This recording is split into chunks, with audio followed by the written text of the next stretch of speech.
la bestialidad imperialista. Bestialidad que no tiene una frontera determinada ni pertenece a un país determinado.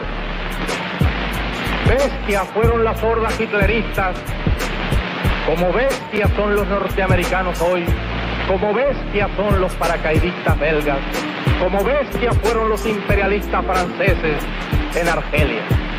Porque es la naturaleza del imperialismo la que bestializa a los hombres, la que la convierte en fieras sedientas de sangre que están dispuestas a degollar, a asesinar, a destruir hasta la última imagen de un revolucionario, de un partidario de un régimen que haya caído bajo su bota o que luche por su libertad. Y la estatua que recuerda a Lumumba, hoy destruida pero mañana reconstruida, nos recuerda también en la historia trágica de ese mártir de la revolución del mundo, que no se puede confiar en el imperialismo, pero ni tantito, nada.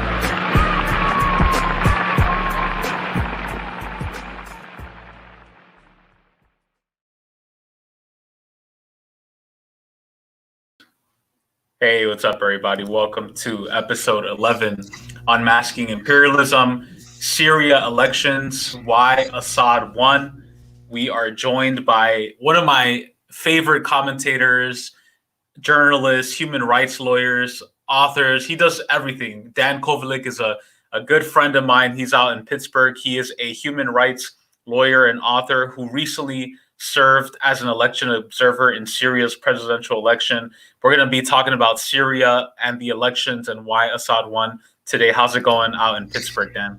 It's great. It's great. And I'm really happy to be here. Really happy to be on your show. Cool. Thanks for joining me. And it's always a pleasure speaking with you because you're someone I have a lot of respect for in the progressive anti-imperialist movement, because you've taken a lot of positions that not everyone is willing to take. It's not trendy to defend Syria. It's not trendy to defend Iran. It's not trendy to defend Venezuela and other countries. And you've remained firm in your stand in defense of the Syrian people and the Syrian Ba'ath Party against U.S. imperialism, despite all of the odds. And so before we get into talking about the election, how did you first become informed about what was going on in Syria? What made you get involved in the Syrian solidarity movement? Well, I think, first of all, that I do come from this anti-imperialist perspective.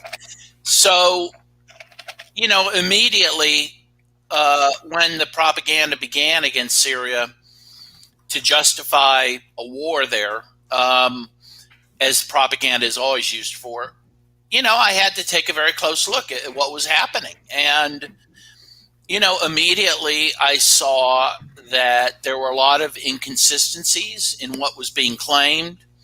The U.S. said, oh, well, we're there to fight terrorism, to fight ISIS. In fact, it turned out they were helping ISIS, right?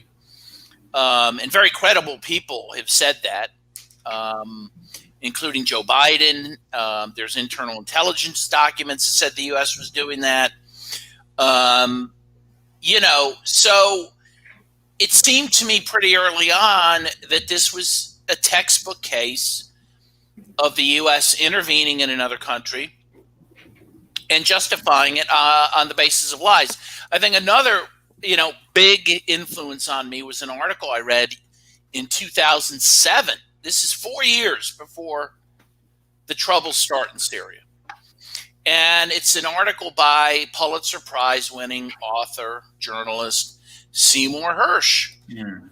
In 2007, he's writing about the fact that the U.S. was pivoting after 9/11 from, paying lip service to fighting groups like Al-Qaeda to actually supporting Al-Qaeda in theaters like Syria in order to undermine that country. And so when 4 years later, tensions erupt in Syria, of course, I go back to that article, and say, well, obviously, Hersh knew what he was talking about. He's not prescient. He's not Nostradamus. Yeah, right. He had good sources. He was right. And so I always talk about that article every time I get a chance. And that was in the New Yorker. I mean, so that's a very, popular liberal publication, but they don't publish him anymore. They got sick of him blowing the whistle on the empire. So he rarely gets published in the U.S. at all anymore. And he's been very, very good on Syria. So, yeah, definitely. I'm a fan of reading his work as well. And he was actually one of the people who really got me into following the case of Syria more seriously. For those of who are you who are not aware, Syria had their presidential election on May 26, 2021. There were three main candidates who were President Bashar al-Assad, who's the incumbent, Mahmoud Ahmad Mareh, and Abdullah Salum Abdullah. And these were the three main candidates. Assad was running for his fourth term, which he was able to win. And Assad and his Syrian Ba'ath Party won over 95% of the vote, which is really incredible. And I'm not surprised, to be honest, because Assad and his Ba'athist Party is very popular in Syria because they represent stability, progress, peace against terrorism, against violence, against Western-backed chaos. And Mareh and Abdullah came in second and third with less than 4% of votes, which is very, very low. And I think this is one of the elections that we're going to be looking back at history as very pivotal because there's such a clear difference. The Syrian people stand with President Assad. And I remember, Dan, like years ago when the campaign was ramping up against Assad, and they made it seem, if you were to read mainstream media and read all the mainstream media reports, they made it seem like nobody liked Assad. They made it seem like Assad was like unpopular, that everyone hated him. And here you go. The people have spoken. You have over 95% of people voting in support of Assad. And I think from what I've seen, some of the figures, I think there was a huge turnout. Over at least 78% of voters took part, estimated at about 18 million people, if I'm not mistaken. But Dan, you were there on the ground. Why don't you tell us a little bit about, first of all, how you got involved with traveling to Syria to participate as an election observer, what you saw and what you witnessed compared to what we see in mainstream media? Yeah, so I was invited to go on this delegation that was being led by a guy named Johnny Ache. Very interesting guy. He's a Syrian American, right? He's born in Syria. He's Roman Catholic. He was born in a Christian neighborhood in Damascus. He lives in the U.S. now, and he's a very fervent supporter of the Syrian government. And he organized this delegation, which included a number of journalists and activists. And it was actually Rick Sterling, a journalist who I love out in the West Coast, been writing about this for years. This was his fifth time to Syria. It was he who reached out to invite me to on this delegation, which was awesome. And there were about 10 of us, most from the U.S., but there was a guy named Mpo from South Africa who had spent time in Robben Island with Nelson Mandela. There was a woman from the West Bank. There was a former colonel in the French military, interestingly enough, Alain. So it was a very fascinating delegation. Aaron Mate was on it as well. And we had to fly to Beirut. It's very hard to fly into Damascus anymore because of the sanctions. There's very few planes that go into the Damascus airport. So we flew into Beirut and drove to Damascus, which took at night about 4 hours to get through checkpoints and all that. And first I have to say, and I didn't even think to say this, except that I was talking to a friend, a very smart friend, a doctor, the other day, who said, hey, were you allowed to write what you wanted to? And, were they trying to censor you? And let me just say, no, all of us filed whatever we wanted to file in terms of stories, Facebook posting, Twitter posting. No one was looking over our shoulder. We talked to whoever we wanted to. One night I went out actually with my good friend Eva Bartlett, another journalist, went out to the old city in Damascus till about 2 a.m, drinking, and no one was with us. Again, able to talk to whoever we wanted to. Damascus is one of the safest cities I've ever been in. I actually flew directly from New York City, where I was staying for a few days, and I was staying near Port Authority in Times Square. I felt a lot more, threatened there than I did in Damascus. Of course. The people of Syria are incredible. It's a very sophisticated society. It's an ancient society, very pluralistic. You have Christians of all types. You have Roman Catholics, Greek Catholics, Eastern Orthodox. You have Muslims, of course, different strains of Islam. You have Yazidis as well. In fact, one of the officials we met with, he said, when he met with Colin Powell, he said, we have religions of all kinds. We even have people who worship evil, because the Yazidis are said to worship evil, which is not true. But he was trying to make a point that they do have this very pluralistic society. One of the places we went to was Malula, which is about, half an hour, 45 minutes out of Damascus. It's one of the few towns in the world that still speaks Aramaic, the language of Jesus, which is pretty fascinating. And it's a Christian town largely. And we went to this beautiful church. I mean, just incredible. And when the terrorists attacked at that church, and I think it was the Free Syrian Army, I'm pretty sure, which the U.S. was backing. There are a lot of different terrorist groups there being backed by all sorts of countries. They tried to burn that city to the ground. They went into that church. They stole icons, religious icons, destroyed some, killed some nuns. Because the terrorists that the U.S. and Turkey and Saudi Arabia and UAE and Qatar were supporting, Israel was supporting, they were wanting to set up a caliphate in Syria, a Wahhabist caliphate, which would tolerate no other version of Islam except Wahhabism, this extreme, violent form of Islam, a heretical form, and certainly wouldn't tolerate Christianity. And how do we know that? There was a 2012 U.S. intelligence document, which was declassified, that said that was the goal of the Western countries supporting the rebels in Syria, was to set up a caliphate. And, you might remember after 9/11, the big hysteria was, everyone's trying to set up a caliphate everywhere. And that was threatening to the U.S. We had to fight against that.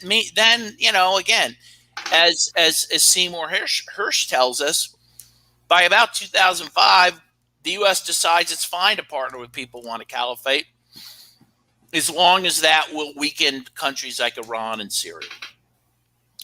So the point is, once people got a true taste of these jihadist groups being backed by outsiders, they quickly decided that Assad was their protector. They quickly decided, hey, these are not people we want to align with. Even if some initially joined those groups because they were being paid, some people got paid $50 to $100 to join them. Others might have joined because they thought that these were people who had the same religious sentiment. Others might have joined because they didn't like Assad. But the point is, by the time the war was, deep into it, people realized, okay, these are crazies.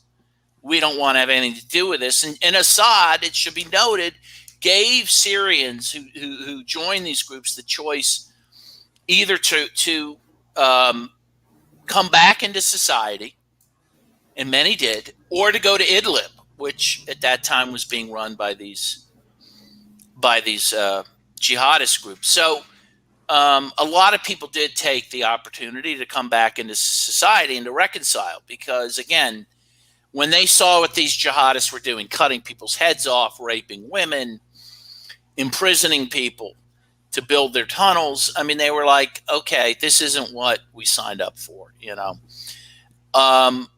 And so I think that's the context you have to look at when you look at this election, is that people we talked to were very clear that that more than a vote for Assad, this was a vote for peace and against foreign intervention.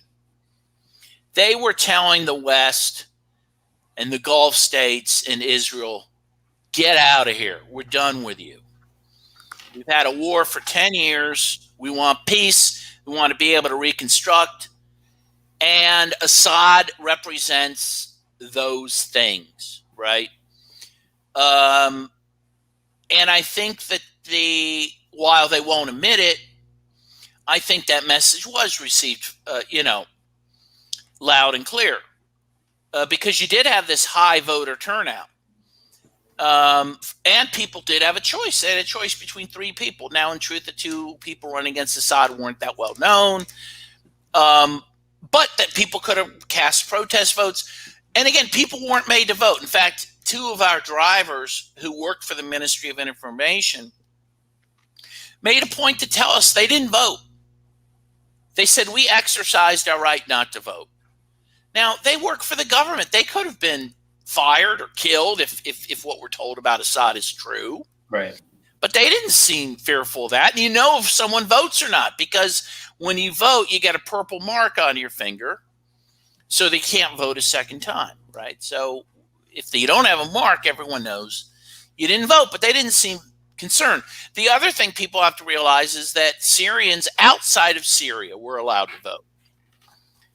If there was an embassy in your country that was open, you were allowed to go to that embassy and vote.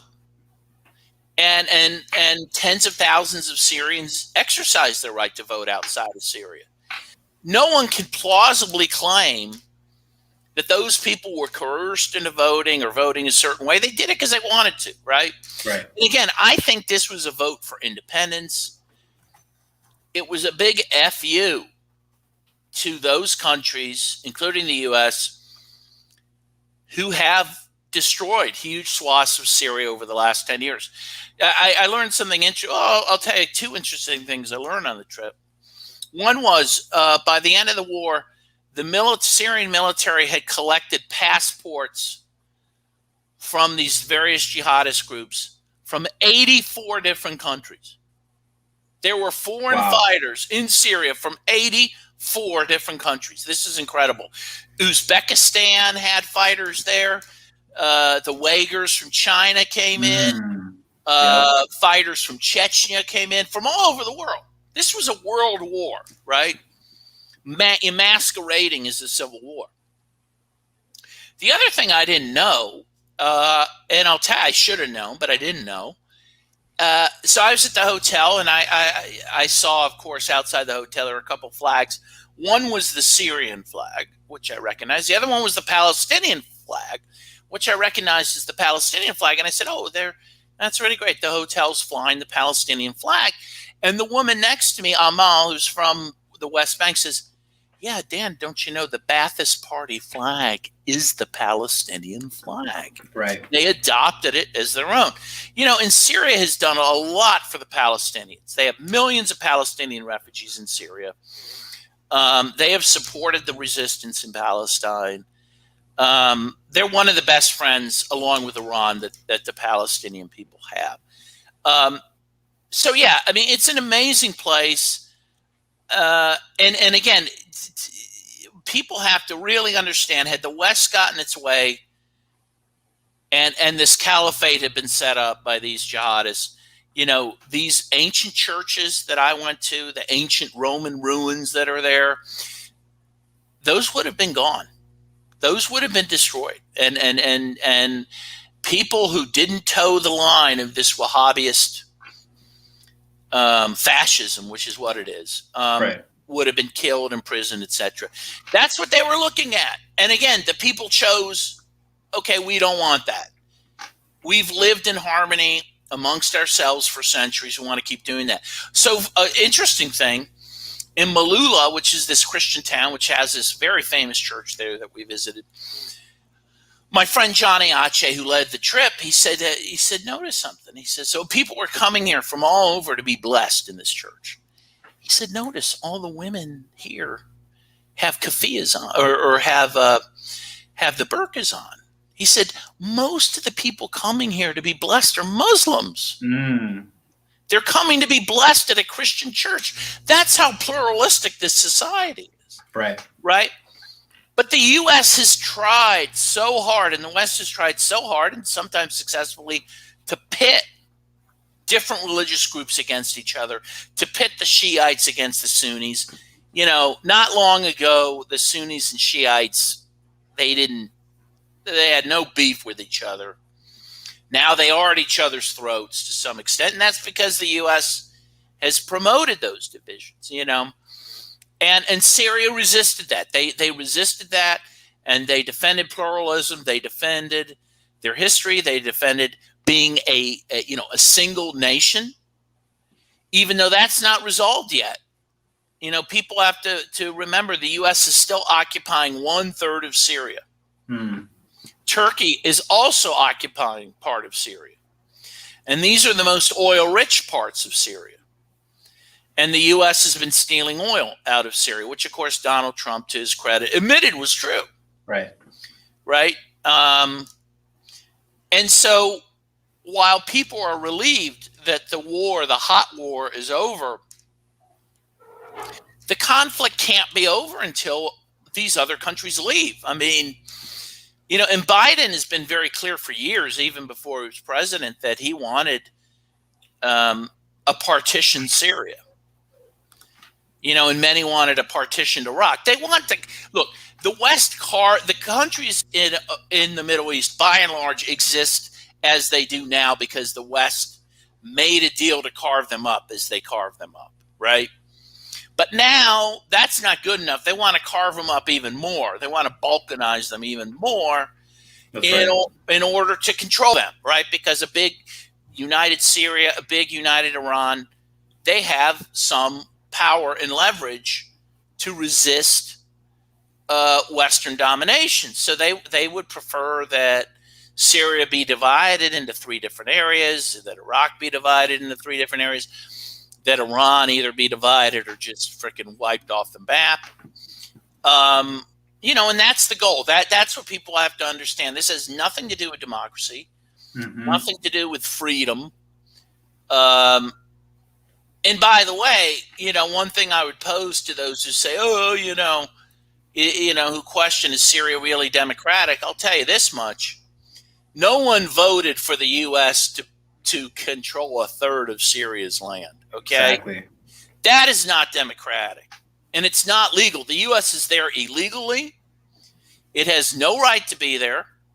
It is stealing oil. It is stealing grain. Those are war crimes. Those constitute the crime of plunder. You cannot do that. And the U.S. is blatantly doing it. So don't talk to me about human rights or democracy or the rule of law, because the U.S. has no interest in those things. Exactly. Yeah, that's a great point, Dan. And even what I was talking about with you before the stream is that I was really surprised at the small number of media coverage of the Syria elections. I was expecting for there to be a huge psyop against Syria. And there was, don't get me wrong, there were a lot of trashy articles against Assad and Baathism in Syria. But for the most part, it seems like mainstream media kind of held off of the topic because it's so overwhelmingly obvious at this point that Assad is the leader of the Syrian people, that he's loved by his people, he's supported by his people. I mean, when you have over 95% of the population voting for him. And I want to go to a clip because I'm so glad, first of all, you gave us this breakdown of somebody who was actually in Syria, because this is so contrary to what we'll see in mainstream media. And I found this really interesting clip from DW from Germany. It's called Syria's Sham Election Guarantees One Thing: Bashar Assad will win. And so they already had that narrative built in that this is a sham election, that he already decided it from the beginning and it's all theater. So I want to play this clip and get your reaction, because again, this is mainstream media's view of what actually happened. Now, Syrians head to the polls today to vote in presidential elections. Only voters in government-held areas of the war-torn country can cast their ballot. The opposition claims the poll is a farce. It says President Bashar al-Assad, who is running for a 4th 7-year term, is preordained to win. It is the second presidential election since the civil war erupted 10 years ago. Bashar al-Assad's face is all over the Syrian capital, Damascus. His campaign posters dwarf those of the other two candidates cleared by the legislature to compete. The final vote tally is expected to show similar dominance by Assad. So why is everyone so sure of an Assad victory? To start with, not all Syrians can participate. Only residents of areas under government control can vote, in the country that has the largest number of displaced people in the world. Those in rebel-held districts are ineligible, and the autonomous Kurdish regions in the north are not participating. Millions of Syrians have fled the country during its years of civil war. Some of those living abroad can vote, like here in Lebanon. On the other hand, Germany has forbidden the Syrian consulate from registering voters. President Bashar al-Assad is running against two other men, Abdullah Saloum Abdullah and Mahmoud Ahmad Mari, who stand very little chance of winning. They qualified for the vote after an extremely restrictive process in parliament. All candidates must have the support of 35 members of parliament, which is overwhelmingly dominated by Assad's Ba'ath Party. Candidates must have lived in Syria continuously for 10 years, excluding anyone from the diaspora, and they must be married to a Syrian citizen. The United Nations has said it is not involved in the election, and the US says without UN involvement, it won't recognize the results. Syrian media says the regime has invited observers, but from regime-friendly countries like Russia, Iran, China, and Venezuela. The last elections were held in 2014 at the height of the civil war, and saw Assad win in a landslide, in a vote that was also widely condemned by the US and the EU as neither free nor fair. Let's get some analysis on this now with journalist Kristen Hellberg, one of Germany's leading experts on the Middle East and Syria. Kristen, thank you for joining us. We saw there's pretty much no doubt that Syria's President Bashar al-Assad will be the winner here. He will get another 7-year term in office. Is there anything that we should watch out for that could come as a surprise in this election? I don't think there's going to be any surprise. President Bashar al-Assad needs this election to legitimize his rule internally and externally, because especially his very strong ally Russia is seeking the rehabilitation of the Assad regime internationally, because Syria lies in ruins. It needs money for reconstruction. So what Vladimir Putin aims at is reconstruction being paid by the West, by the Europeans and the Americans. So they want to put some dynamic into this rehabilitation of the regime by claiming this election to be some kind of democratic, by putting two other candidates there, basically, which doesn't make it any more democratic than it used to be without candidates. Okay, but So that's the narrative that we're getting from the EU, from mainstream media. Two things before I pass it over to you, Dan, because I'm sure you have a lot of Infuriated. Yeah, I'm chomping at the bit. But go ahead. I mean, there's so much in that video that we can so much to unpack. Yeah. Right. Yeah. And I think two things that really stood out for me. One is this Western liberal obsession with the quote cult of personality. I think that people in a lot of Western liberal circles are not able to understand that people in the global South have heroes, especially if these leaders have helped them overcome strong challenges. When people in Venezuela have statues and posters of Chavez, it's not because it's a crazy cult. It's not because they're followers and brainwashed. It's because they glorify Chavez as their leader. Same thing in Nicaragua with Sandino. Same thing in Cuba with Fidel. And in Syria, for people who have overcome years of imperialist violence and Assad being somebody who has helped them out, it's obvious that they would want to support and show their appreciation for Assad, not because they're brainwashed, not because they're dumb, but because they genuinely love their president. And so I've noticed like they're subtly kind of using that to make it seem like Assad supporters are just these brainwashed mobs. The second thing I noticed is the complete decontextualization. Like you gave us such a great breakdown earlier about everything that Syria has gone up to at this point, Wahhabi violence, US-backed coup attempts, and all this crazy stuff that has happened. And in their coverage, they're just making it seem like that just happened out of nowhere. Like a civil war just happened out of nowhere. people are being displaced, and they're not saying the causes, which is, imperialist regime change. So those are the two things I noticed. But what is your response, Dan, to that coverage? Yeah, well, a lot of things. First of all, I would say you don't even have to look to Latin America to talk about cults of personality. I mean, Trump has a cult of personality. People talk about that openly. I think there's a cult of personality around Barack Obama. He had those goofy hope signs with that picture of himself looking longingly into the future. There's a certain cult of personality around the Kennedys. I mean, it's not like the West doesn't have its own cult of personalities. Germany, that's in the West, had a cult of personality around a guy, I forget his name, Adolf Hitler. The Italians had one around Mussolini. So, you don't have to, you can stay within our own, Western world to see those things. But the thing that's infuriating about that coverage, if you actually listen to it, there are truths told within it, but they try to obscure them very quickly. Oh, they say, oh, well, not everyone could vote because they can't vote in places that aren't controlled by the government. Well, duh. Right? I mean, that stands to reason. That's not the government's fault. It's because if Turkey's controlling the land, or the U.S., they're not going to let people vote. You can't set up voting machine. I mean, this is absurd, right? Or Germany. Oh, yeah, you could vote in other countries, except countries like Germany that wouldn't let people register. Well, again, that's not Assad's fault. Right. It's Germany's fault. I think that happened in Canada, too. I think that happened here. I'm not sure. Well, I don't think we even have an embassy here. So probably people couldn't vote for that reason.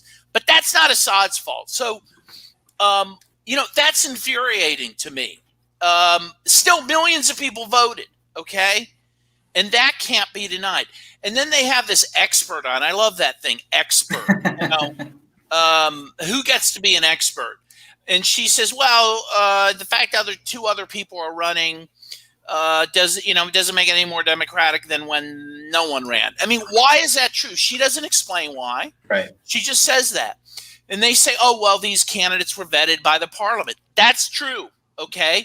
But first of all, in a parliamentary system like the UK has, or Canada, it's, you're the prime minister. It all works that you vote for a party and they decide who the minister's going to be, right? The prime minister. So it's not that much different from that. Moreover, in the US, the parties vet candidates here too.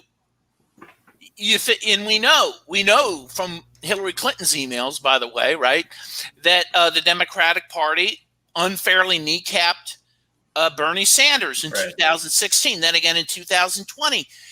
And also, you have to be pretty rich even just to run for president. So we have our own vetting here. So, I mean, that sort of coverage is so unfair. And it really is the pot calling the kettle black. As Jimmy Carter famously said a few years ago, the U.S. no longer has a functioning democracy. Okay. So, to try to pick apart the shortcomings in Syria's elections or anyone else's, frankly, is just absurd. But the other point that has to be made is that Syria is trying to make progress. It is true that this is only the second election in Syria's history that had opposition candidates. That's an advance. That's good. We should be applauding that. Right. Every country has its own move towards democracy, towards development. You might recall the United States of America originally didn't allow slaves to vote, or Native Americans, or women, right? Right. And slowly those things changed. We had to have a civil war for a lot of those things to change.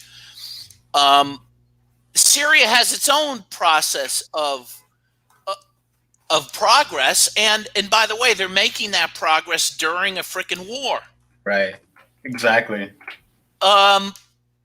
There is just such a lack of self-awareness in the Western world, not just amongst the governments, but amongst the citizenry, which allows people to just swallow this nonsense. And again, what is undeniable from what I saw in Syria is the enthusiasm people had for the election, before the election, in the run-up to it. On election day, there were people literally partying in the streets, dancing, singing. And then when the results were announced, that was Thursday evening, I think. The election was on a Wednesday. It took about 24 hours for the votes to be counted because they allowed people to vote till about midnight on election day. And by the way, you can vote anywhere. If I'm on vacation, if I live in Damascus, I'm on vacation in Latakia, I can vote there. I don't even have to register there. I can just go with my ID and vote there. Okay, so that's much better than the U.S., right?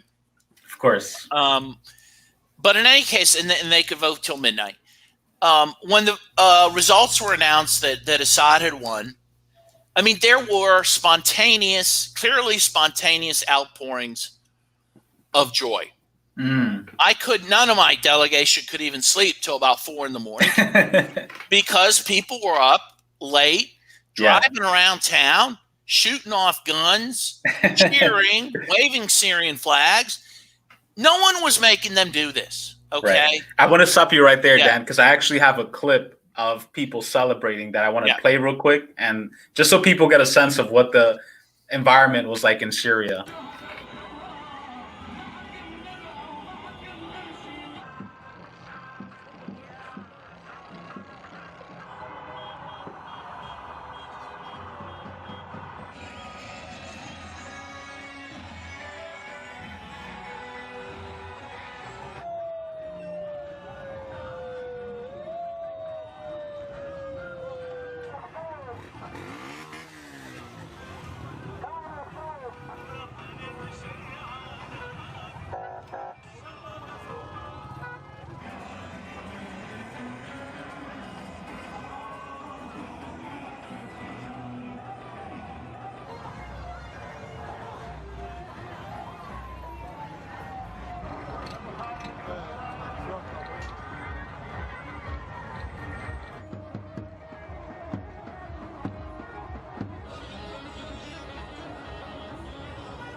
So clearly these are all just paid Assad agents, according to mainstream media.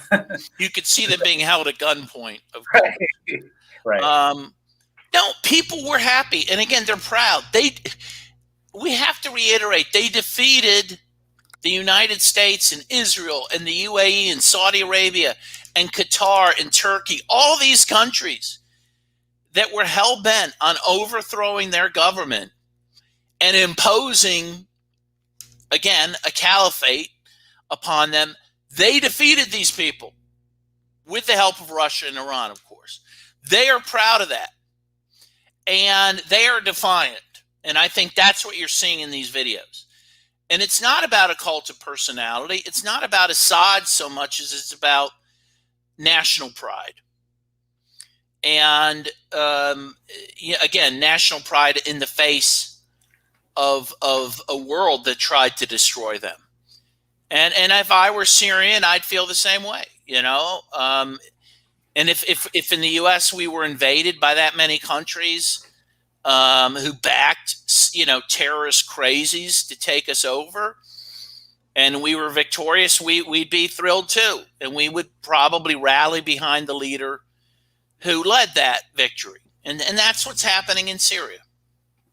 Yeah, beautifully said. And it also reminds me of, I was recently in Nicaragua, Dan, as you know, and seeing how much support the people have for Commander Daniel Ortega, their president, the Sandinista revolution, who are portrayed as paramilitaries and death squads in mainstream media, but they're just regular, everyday people who support their president, who, just like Syria, there's so many parallels, because just like Syria, they overcame Western-backed terrorists and violent thugs who were trying to destabilize the country, who were trying to foment division where division didn't exist and create artificial division.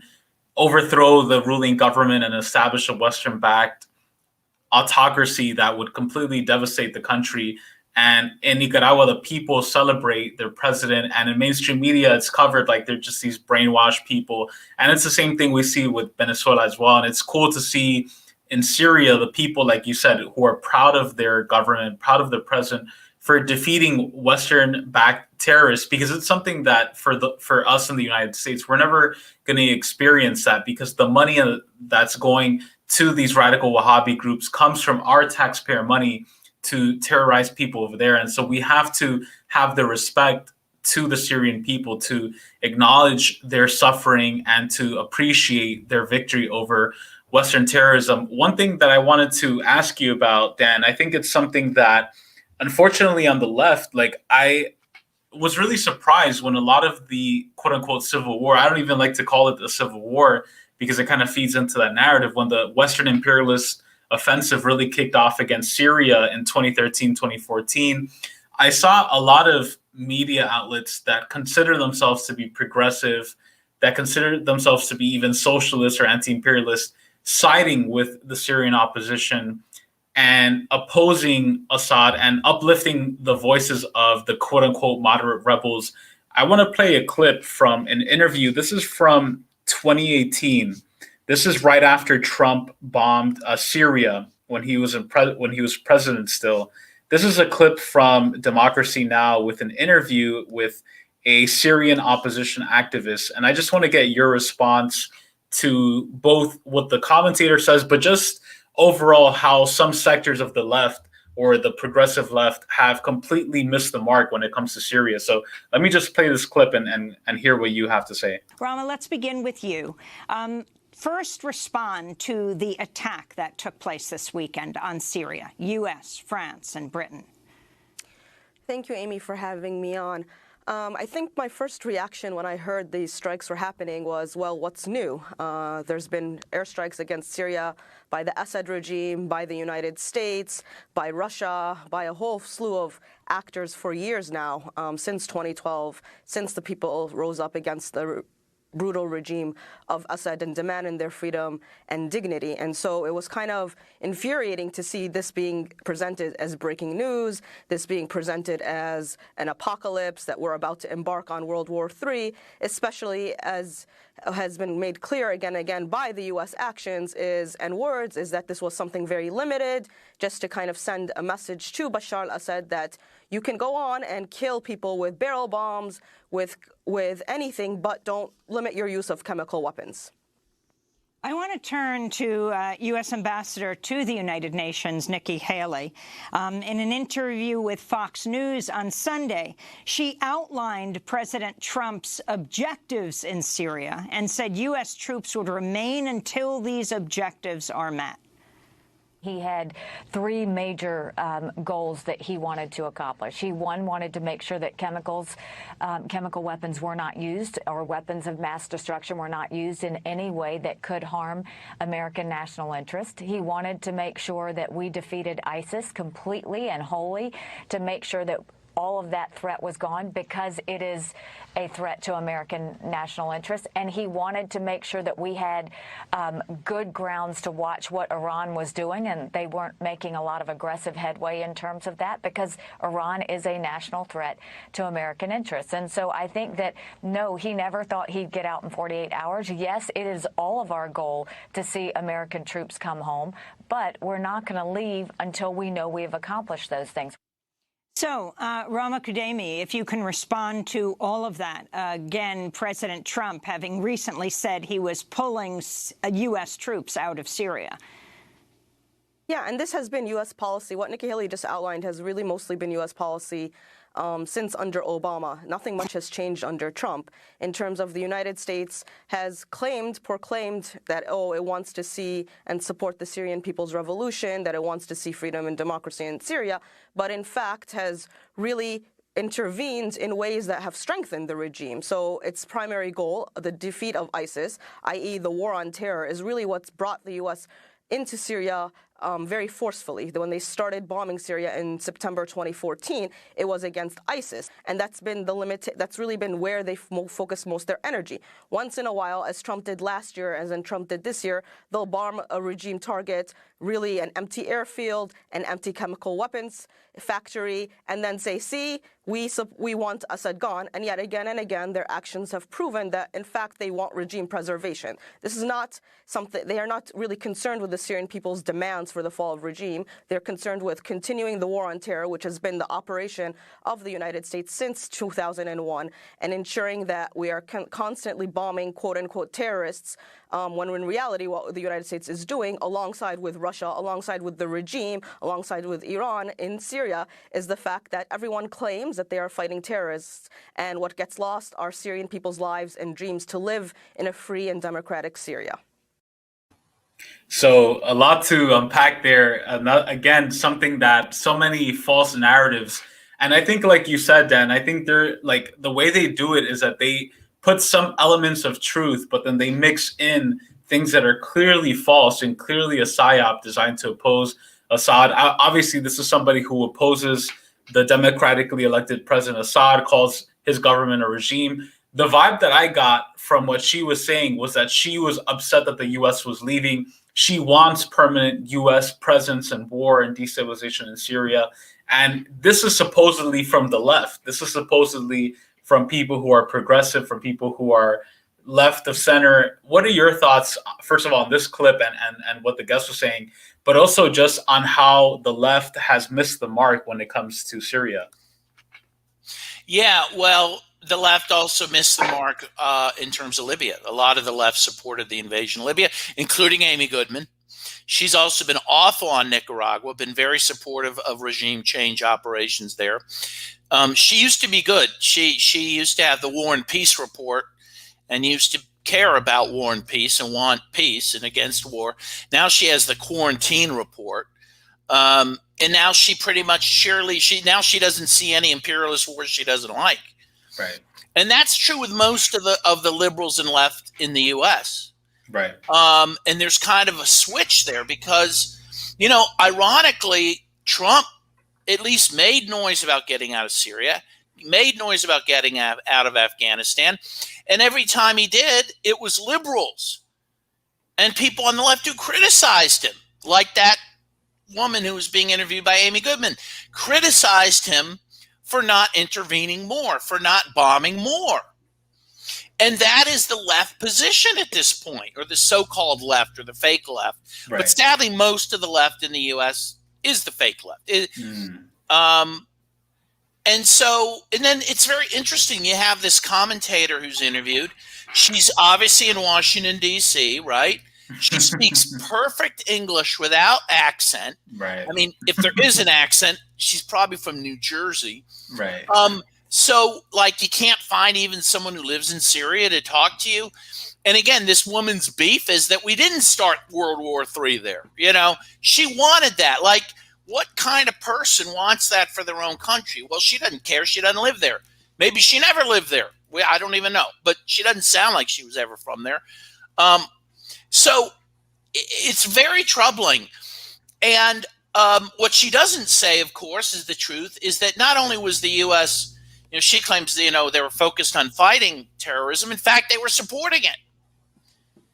They were supporting ISIS. We know this.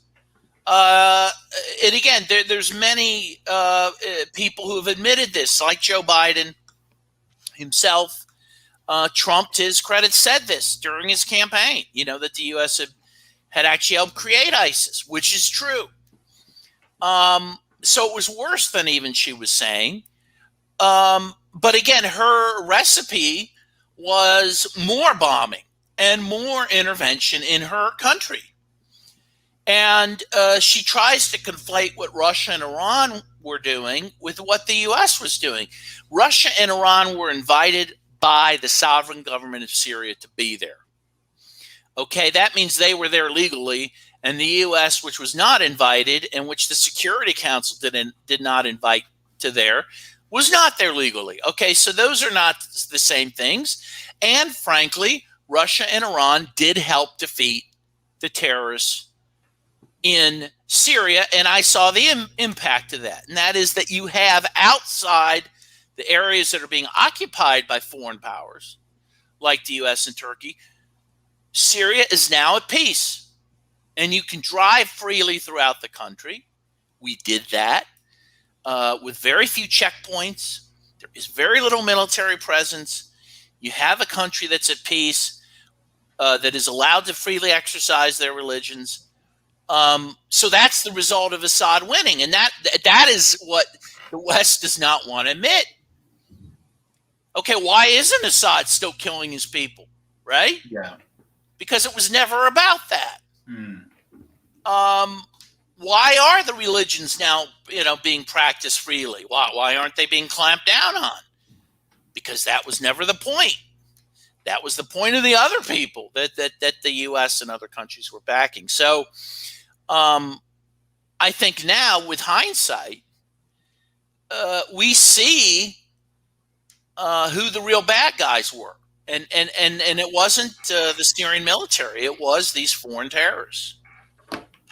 Yeah, no, that's a great point. And I think it's something that we have to really keep in mind, because the left, in the quote unquote left in the United States, has been supporting regime change against Syria for many years, especially what I call the champagne socialist, or the bougie left, the left that gets a lot of NGO money, that gets a lot of support from these foreign oil companies that have a vested interest in Syria. And like you said, it doesn't even make sense. Why would Assad just randomly wake up one day and be like, hey, I'm going to kill my own and gas my own people, and just for no reason do that? It just, logically, it doesn't even make sense. And it's really a shame, just like you said with Libya as well, that so many people on the quote unquote US left just completely failed to understand the real class nature of what was going on. That Gaddafi wasn't this horrible guy who was killing his own people, that Assad isn't this horrible guy killing his own people. And I feel like this all falls in line with the new strategy of US imperialism, taking notes from Gene Sharp and taking notes from the Color Revolutions and Zbigniew Brzezinski and all these people who are attacking the left from the left, who are making imperialist-backed regime change operations seem like these progressive, democratic grassroots uprisings against a dictator. We see them doing the same thing against President Ortega in Nicaragua, against President Maduro in Venezuela, against President Assad, Gaddafi. And I feel like this is all very recent. I mean, obviously, they have tried different iterations of this over time, but this is something that they've been doing, especially with the quote unquote Arab Spring and social media. And Dan, one thing kind of tying this to your latest book, I actually haven't gotten the copy yet, but it's on my list of books that I want to get, which is, I suggest for everybody who's watching, listening, get a copy of Dan's new book, which is Cancel This Book, The Progressive Case Against Cancel Culture. I haven't read it yet, but I've heard so many great things about it. And this ties in with what we're talking about, because part of this idea of defending Syria, I can't tell you, Dan, how many times people would tell me, oh, you're crazy, you're a conspiracy, for saying that Assad didn't gas his own people, for saying that it was actually the opposition carrying out these false flag attacks, all these things. And if you were to even question that, if you were to say that, they would slander you as being A, a conspiracy theorist, B, a right-wing extremist for defending Assad. And so they were able to completely invert and flip reality. And now all of a sudden you're also quote unquote Islamophobic if you're defending Assad against these Western Wahhabis.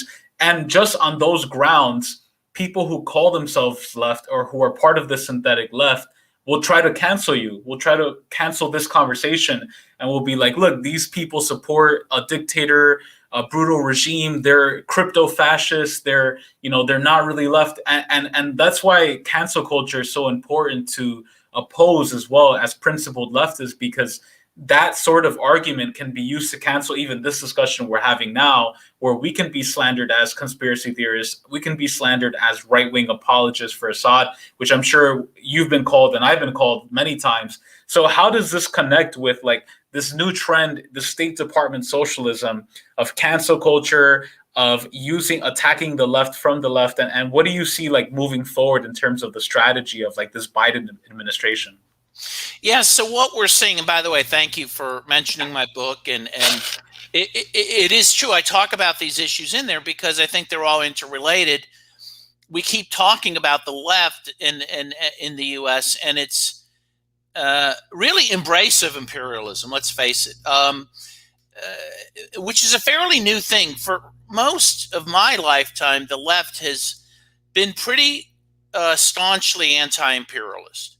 That was sort of essential to being a leftist. It also was very pro-working class and actually had a class analysis. Now, there has been substituted for that. Class analysis is now largely looked down upon. Now everything is about racial divisions, gender divisions. And I'm not saying those aren't important. Those are important. They have to be dealt with. They have to be discussed. But you also cannot forget about the class struggle. And people now who talk about the class struggle are being called class reductionists, right, and right racist and all this.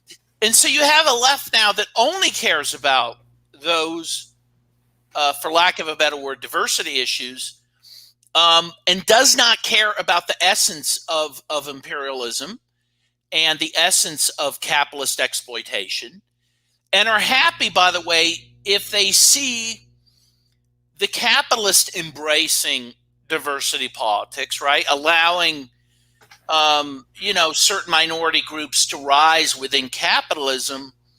They see that as progress. It is progress to some extent, but the idea is to lift up the poor and the working class, right? Not just to allow a few people to get into the ruling class, right? And the ruling class is fine with that. They don't care. As long as the 1% still controls 50% of the resources, they really don't care who gets the rest of the scraps or how they divide it amongst themselves. And they don't care if a few people of color join their ranks. That's not really what they're about. But a lot of leftists have been convinced that that's where the struggle is, right? And anyone who questions that, anyone who has different ideas of that, anyone who defends countries that, by the way, have shortcomings in terms of these issues, we're saying, those people are rejected. And this, this deserves a larger discussion, but a lot of this comes out of a couple of philosophical movements, both of which were supported by the U.S. intelligence. And that is postmodernism, which was a reaction to Marxism, which began to really perpetuate a notion that there is no reality, that there are no facts, and that it's all about our perceptions and feelings, which is, again, what the left now seems to care about. They don't care about historical materialism. They literally don't care about the material world, which is exactly what Marx was talking about. And the other philosophical strain that has won the day, though it's not necessarily spoken as such, and that is Trotskyism. Most of your neocons were Trotskyists. Right. Because they saw the Soviet Union as the greatest risk to the world. So they supported the CIA and they supported Western interventions. And Trotskyism has infected the U.S. left. Indeed. And I appreciate that people like it. The Gray Zone have talked about this, and a lot of them are reformed Trotskyists, right? A lot of them are recovering Trotskyists, and they talk about this. How the left in the U.S. does not support real existing socialism, does not support real existing liberation movements, and again, this comes from a certain intellectual strain that, again, the CIA happily supported. And funded for a long time. And that is not a conspiracy theory. There has been many things written about that. By the way, the CIA itself invented the term conspiracy theory in order to undermine the credibility of people like us who point to these things. As Michael Prene would say, I'm sorry, there are conspiracies in the world. All conspiracy is two or more people who get together and try to do something. Exactly. There's a lot of those. You and I are conspiring right now. But, so in any case, but there, that deserves a lot more discussion. But It's great to be on the same page. Believe me, This is so delightful to me to talk to someone who sees through a lot of this, because the fog is thick, my friend. It is thick. It is. And it's very frustrating because I think so much of what we're fed in mainstream media, especially like myself as a young person of color, as like a Latino, as a child of immigrants, we're told by mainstream media and these liberal Democrats, like we should be happy by a seat at the table and progress, but it's all fake. It's all based on this synthetic understanding of progress and leftism. And it's designed, I mean, even look at the Biden administration. You have Lloyd Austin, the first Black Secretary of Defense, who within his first few days, if not, hours of his administration, decided to launch an attack against Syria.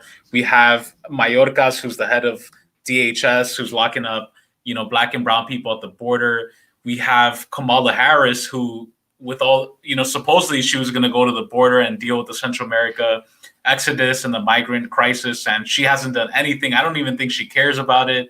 And it's just really disgusting to see how they think we're so dumb that we're going to fall for it. It's really, if anything, insulting to our intelligence that they're saying, like, we're going to dangle this carrot with a stick and put this person of color out there and make it seem like we're going to win you over. And it ties in with what we're talking about with Syria, Dan, because another thing, just to kind of wrap up here, another thing, this fits into the broader war, because this is bigger than just Syria. This is about global imperialist destabilization, and the bigger war, the bigger quote unquote enemy that the US has its eyes on, that I'm actually very concerned, is China, right? And we know that the narrative that we're going to see, that we've already been seeing, is so quote unquote genocide going on in Xinjiang in Western China. The same thing that they were accusing Assad of, they're now saying of President Xi Jinping in China.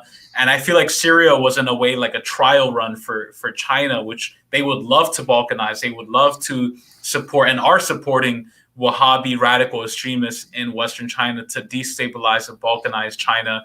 How does Syria fit into the broader war against China? Because I know that's the big eye on the prize for Washington. Yeah, well, again, we know that, as General Wesley Clark revealed, the U.S. had plans to knock off 7 different countries in, I think, 5 years. They've been unsuccessful in that because Syria and Iran are 2 of those countries, and they still stand. But I think you're right. Ultimately, those are impediments. Those are stepping stones towards countries like China, maybe Russia. And there's some disturbing stuff out there. I mean, I saw recently a classified plan to nuke China. I mean, the U.S. is completely prepared for a nuclear confrontation with China and or Russia. And what is the U.S.'s beef with China? Frankly, that it's successful, that it's succeeding where the U.S. has failed. And it's almost spiteful, but it's not just spite. It's that the U.S. has lost its grip on the world, despite all of its brutal efforts. Now they see China like winning the hearts and minds by doing crazy things like building roads and hospitals and giving vaccines away. This is completely unacceptable. You literally hear on things like NPR them criticizing vaccine diplomacy. I mean, it's incredible. But the U.S. doesn't know what to do, because the U.S. is a hammer that sees every problem as a nail, right?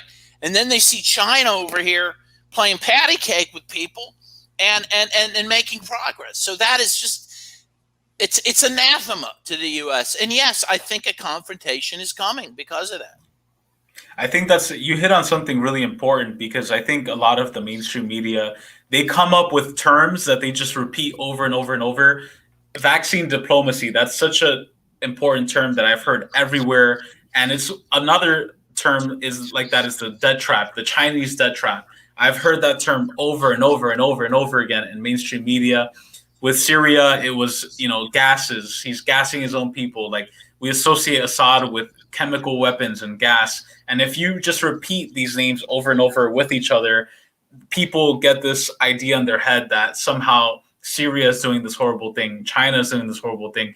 And we have to prepare ourselves for the war on China, because what they're doing to Syria now, what they've done, and luckily what Syria has been able to overcome they're going to try to do the same thing on China. They are doing the same thing against China. And if we completely fail to think critically, and if we fail to really understand the nature of imperialism, and like you said, Dan, the primary contradiction of class and imperialism, we're going to get sucked into the stories about people being locked up and genocide, and we have to be ready for that. But Dan, it was really a pleasure talking to you, man. It's always great to hear from you, and it's cool to know what was actually going on in Syria, what people were doing. I'm so glad you were out there. I would love to visit Syria someday. And just before we wrap up, how can people follow and support you? And also, if people want to be involved in the Syria Solidarity movement, how can they do that? Yeah, so first of all, hey, it was my pleasure. I love you, man. Love to be on your show. Of course, likewise. So, you know, you can find me on Twitter at Daniel M. Kovalik. You can find me on Facebook at Dan Kovalik. You can find my books at my publisher. Has been great to me, skyhorsepublishing.com. And there is a Syrian solidarity group that I urge people to be part of. I urge people to follow journalists like Aaron Mate, who've done some great work on this, debunking the chemical attack claims. The Gray Zone in general that he's part of is wonderful on this stuff. My buddy Rick Sterling, who's been there 5 times, also writes great stuff. Eva Bartlett. You know, check these people out because you're going to learn a lot. I've learned a lot from them. And, you know, we have a great community. We support each other. And anyway, hey, it's great to be an anti-imperialist. The water's fine. Come in. Come on in. Not gonna bite. Right. But cool, Dan. Thank you so much again. It's great to have you on. I hope you have a great week. Thank you to everybody for watching and listening. Peace out. Okay. Thank you. Love you. Ciao. Take care. You too.